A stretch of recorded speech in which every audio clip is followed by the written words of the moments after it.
If you've ever wondered how real estate investors split profits between active managers and passive investors, today I'm going to break down exactly how a general partnership, limited partnership structure works. I'll walk you through a real life example using a 5% preferred return and a 30-70 split. And I'll also show you what happens when the deal doesn't go as planned, loses, cash calls, and more. So in a general partnership, GP, as what they call it, is the GP, and the limited partners LP deal. The general partner or GP is the active operator. They find the property, they arrange the financing, they raise the capital, and they manage the investment. The limited partners or LPs, they're the passive investors who put up most of the money, but they're not involved in the day-to-day decisions. The GP might invest maybe 5-10% of the equity themselves, while the LPs bring the other 90 to 95% of the capital. So first off, let's talk about the preferred return, or the pref, some people kind of summarize it as. It means that LPs get a set annual return before the GP shares in any of the profits or their share of the profits split.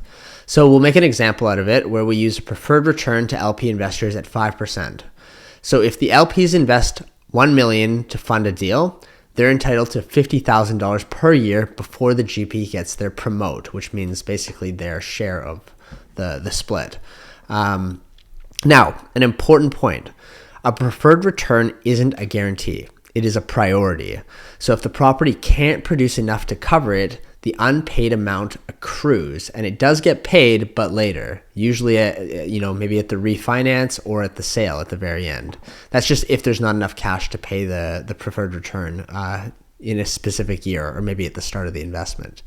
Now, after paying the preferred return, the next step is returning all the invested capital to the LPs and the GP in proportion to their contribution. So once the preferred return of the LPs and all the initial capital is returned, then the remaining profits are split according to the agreement.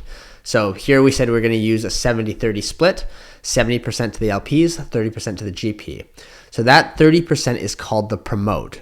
And it's basically what the GP gets for a performance-based reward for making sure the deal was successful. Now let's do a walkthrough using some actual numbers, an example. So if the LPs invest $1 million, the GP invests $100,000, that's the initial capital. Let's say after 5 years, the property sells and there's $2 million left to distribute after debt and expenses.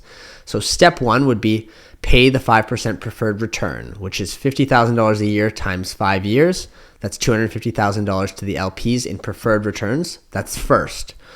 In this case, the GP is also a small portion of the LP side of the deal, so they'd get a part of that. Step two is to return the original capital to everybody. So $1 million goes to the LPs and $100,000 back to the GP. Step three, that is when you split the remaining profits. So let's just say $650,000 is left after the preferred return and all the original capital. That means the LPs would get 70% of that $650,000, which is $455,000, and the GP would get 30% of whatever's left there, which is $195,000 of the $650,000. That's how you do it. So when you think about them all together, these three pieces, the LPs are going to get $1,705,000 back in this deal. So right, it's the initial capital plus the preferred return plus the 70% profit split. The GP is going to get their initial capital back plus their small part of the LP side, like their small part of the preferred return, and they're going to get a promote, right? There's 30% of the profit split. Now, here's the part everyone wants to know about next. What if the deal goes bad? So if profits aren't enough to cover the preferred return, it accrues, meaning it's tracked and owed, but only paid if the future cash flow or sale proceeds allow for it, basically. So if the property sells at a loss, all the remaining money is returned in proportion to the equity split, basically, based on the ownership percentages. The GP does not get a promote unless the LPs are made whole, meaning all the capital is returned plus the preferred return is paid out.